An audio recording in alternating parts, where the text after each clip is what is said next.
Hey, Hannah here from Daisy Farm Crafts with a new quick and easy pattern for you. These are some super simple dishcloths that I made this past week with Bernat Softee Cotton yarn. My mom and I both love this yarn, especially to give as gifts, and it's my mother-in-law's birthday coming up this week, so I wanted to make her some quick washcloths and give her kind of a basket with some fun spring cleaning supplies. So I used a size H 5mm crochet hook for this project, and the full written pattern is on daisyfarmcrafts.com.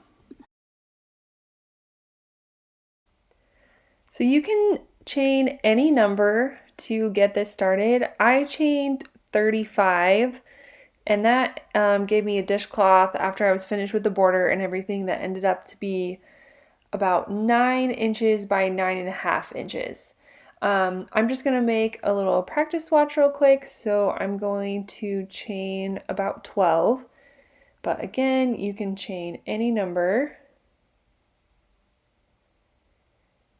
And I'm just going to start in the second chain from the hook, working a single crochet.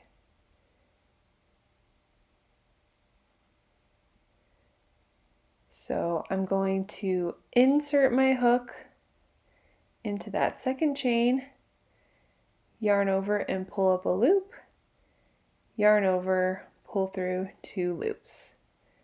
So I'm just going to start by working 1 single crochet into each chain.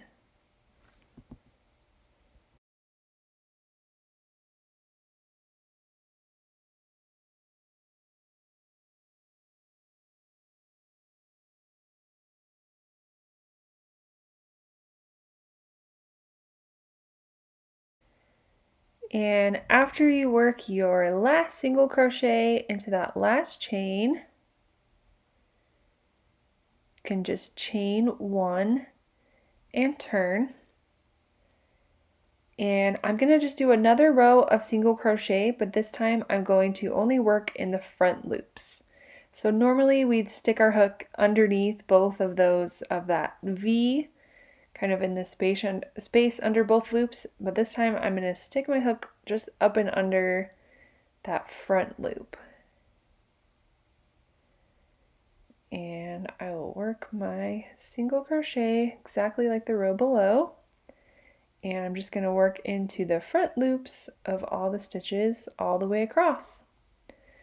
And like I said, these are super simple, so that's all I did for the body part of the dishcloth is I just did front loop single crochet. And I worked about 35 rows. Like I said, I started out with 35 stitches, so I did 35 rows and ended up being 9 by 9.5 inches. And you want to just make sure to chain 1 and turn at the end of each row. So I'm just going to work a couple more rows of this front loop single crochet, and then I will show you how I added my ribbed border.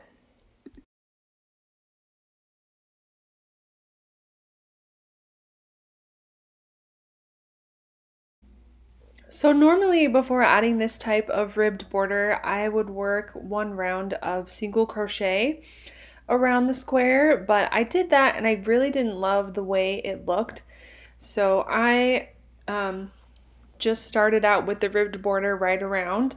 So I'm going to show you what that looks like, but if you do want to add a round of single crochet, you can totally do that too. So I'm going to start by chaining 4. And this is just after I've worked my last row. I didn't tie off or anything. I just finished my last stitch and chain 4. And I'm going to start in the second chain from the hook and work a single crochet in each of those 3 chains going back toward the edge of my square.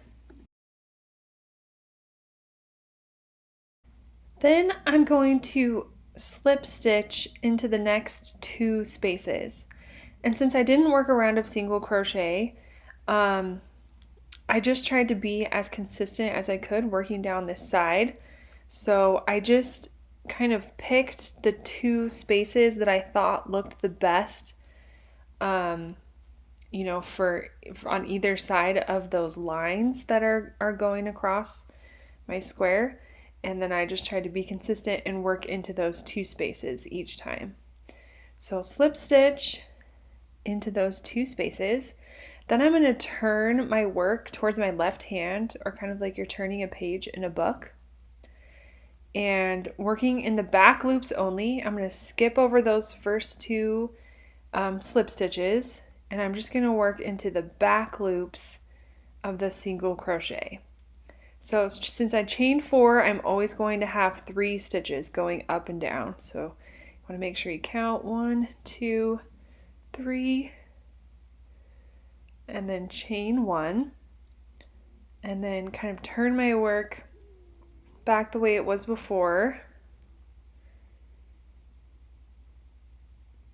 And from now on, I'm always going to be working in the back loops. And now I'm going to work my 3 single crochets back down.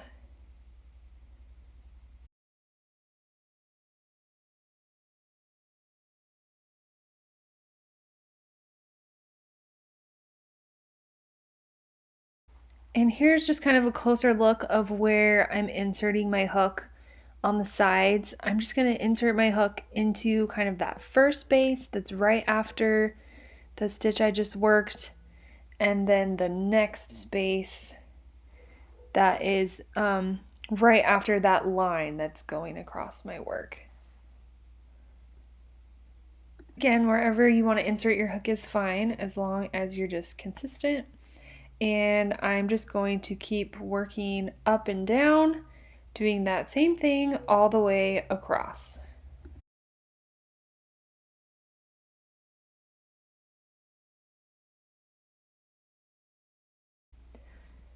And when you get to the corners, it's not going to be too complicated. You're going to just keep doing the same thing, but you're going to kind of anchor 2 of these ribbing posts, I guess you would call them, into the same corner.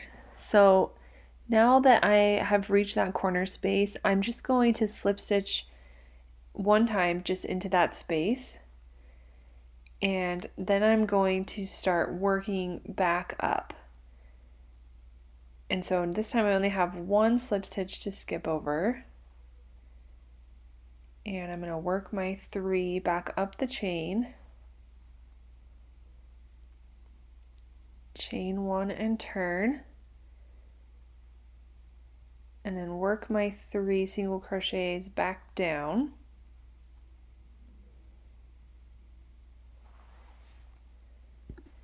And then I'm just going to do another slip stitch into that same corner space, and I'm just going to work 1. So that's the second time I've slip stitched into the corner, and I'm going to work up and down 1 more time. So you want to make sure you work into the corner for a total of 2 times, where you're just working 1 slip stitch and going up and down. If you feel like it's not curving around your corner too much, or sorry, as much as you need, then you can definitely slip stitch a 3rd time, but I felt like twice was plenty for this dishcloth. So after that, then you'll just continue the pattern of slip stitching into the next 2 stitches. And since we're on the bottom of the square, it's a little bit easier to see the stitches now. And I'm just going to do the same thing all the way across, working 3 back loop single crochets up and down, slip stitching 2 times, and then I'll just do the corner the same way as I just did, and do that for all the corners.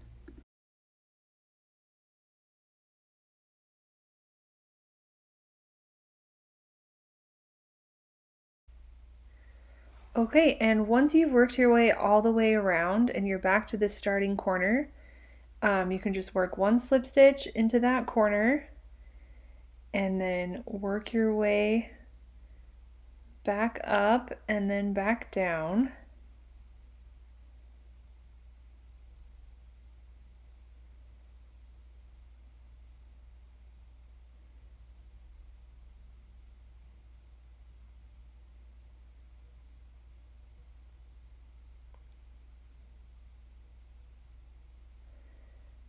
And then slip stitch into that same corner space one more time and work your way back up. And this time I'm gonna stop after I get up to the top, and I'm actually going to tie off, and then I'm just going to use a tapestry needle to sew that corner together.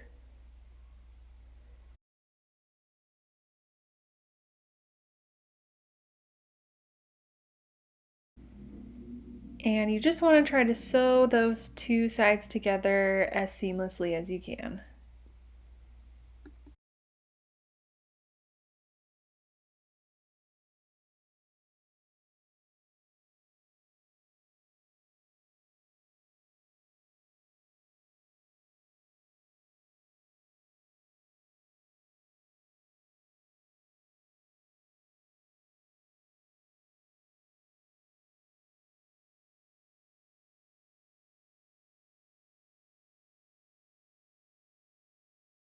And after you get those sides together, you can just kind of weave that end in and out a couple of times till it's secure, and then cut that off, and you are done. So it looks like my tension wasn't totally perfect, so I used just like a foam blocking mat and some pins to block my dishcloths. I just kind of sprayed them with a spray bottle and let them dry out, and that really helps to just kind of even out everything with the border. And again, I just really love this Bernat Softee Cotton yarn, and I love the feel of these and how they turned out. So I hope you enjoy making them too. Thank you so much for watching this video.